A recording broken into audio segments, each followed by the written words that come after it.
Welcome, and I'm glad you're here. Today, I'd like to share a Torah insight that you can grab and go on the subject of resistance. We all know, each in our own lives, things that we must change about ourselves, and yet we feel stuck. This is not ignorance, rather, this is our own inner pushback. This week, we read the Torah portion known in Hebrew as Vayera, which translates as, "And I appeared," and is found in the book of Exodus, chapters 6 through 9. It deals with the relationship, or perhaps I should put more aptly to say the confrontation between Moses and Pharaoh. I think you all know the story well. God rains down 10 plagues upon the Egyptians, including on Pharaoh personally.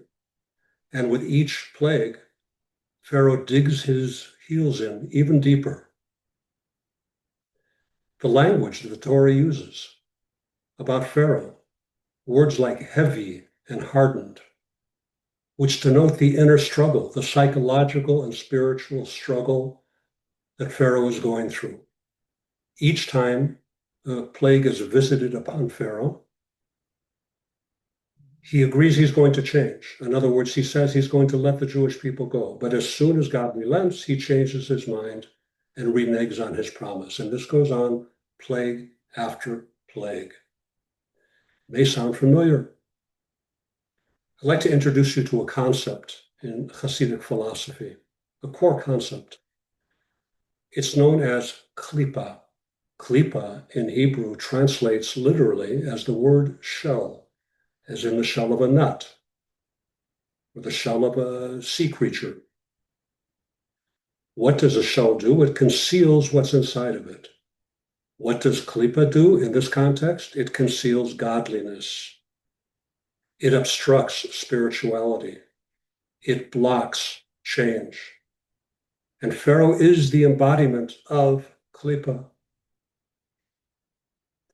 But let's not look at Pharaoh as Pharaoh. Let's look at Pharaoh as a mirror. Each and every one of us, we don't lack information when it comes to trying to change and not being able to. What do we lack? We lack humility. We lack the correct combination of control versus surrender.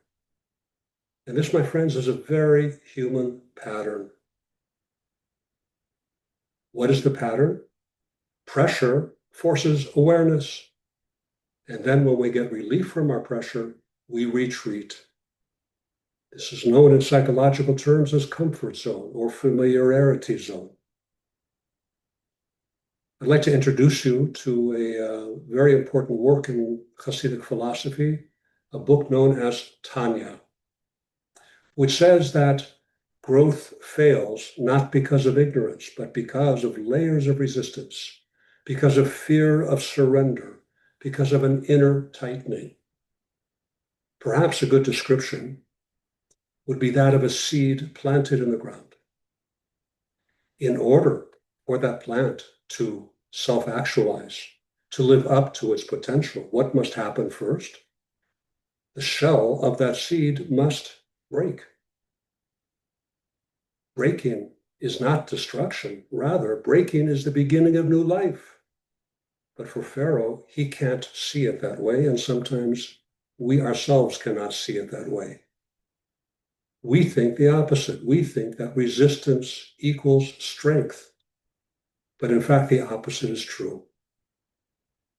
Curiosity over frustration. That's the key. What are we protecting with this resistance? Is it fear? Is it habit? Is it pride? So what's the way out of this? Well, it's one small, sincere step. And that's what weakens klipa. Softening it, not forcing it. A combination of patience and humility. So in closing, friends, freedom begins internally with a softened heart. And that's what makes new growth possible.